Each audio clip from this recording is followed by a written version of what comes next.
Good afternoon, ladies and gentlemen. My name is John Litton, and I shall take you on a journey about the wonderful and illustrious manatee.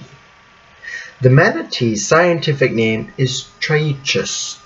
Triechus. That sounds right. They are mammals and herbivores. They have a 40-year lifespan and can weigh from 440 pounds all the way to 1,300 pounds. They have a length from 8 to 13 feet. Now, many manatees are confused with their relative, the dugongs, and those are located all in the Pacific and Indian Ocean. The dugong has a shovel-like face, but the manatee's is more rounded. The dugong has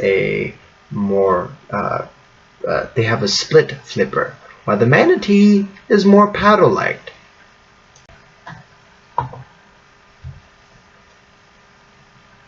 The manatee is located within the West Indies, which is the Florida Keys, as well as the Bahama areas, and sometimes found on the coasts of Central America. Those are called West Indies manatees. Other manatees are found within the deep rivers of the Amazon. Those are called Amazonian manatees. And some manatees are found along the Ivory Coast of Africa. Those are called African manatees. Kinda makes sense when you think about it. The manatee reaches sexual maturity at 5 years. It has non-permanent bonds, meaning that the female will mate with a different male every time. The ritual for reproduction is that a female is followed by several males. They breed indiscriminately at that time, so meaning that when one male is done, another will take his place. Breeding occurs any time of the year, but for you perverts, it is usually spring and summers when the mating is at its peak. Unfortunately though, despite the manatee's promiscuous tastes, it has a very low reproductive rate. The intervals between birth is between 2 to 5 years. After the calf is born, it is born, underwater.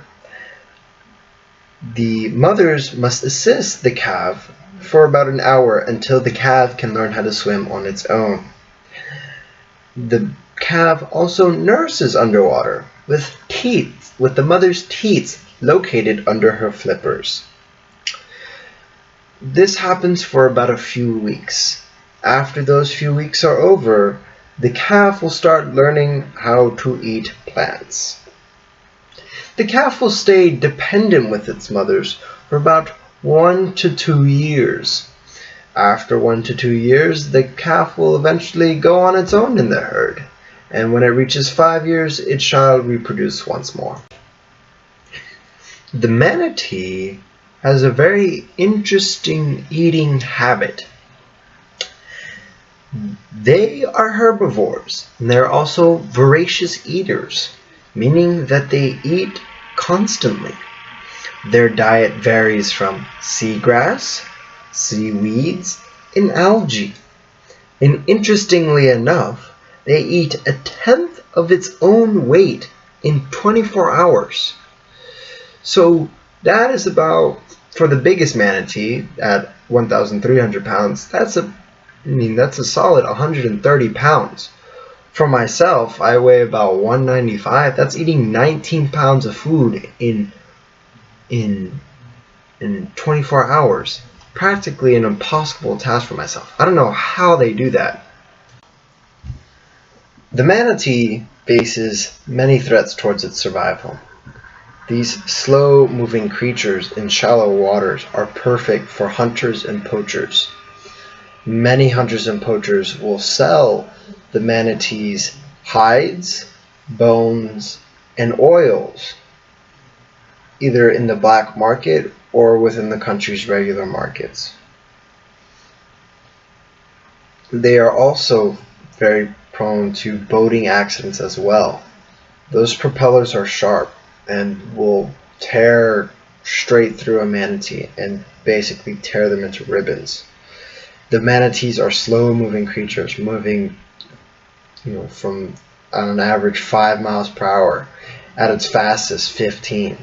A fast-moving boat driving by, the manatee's not going to be able to dodge it, and nor will the driver of the boat ever notice the manatee in the first place.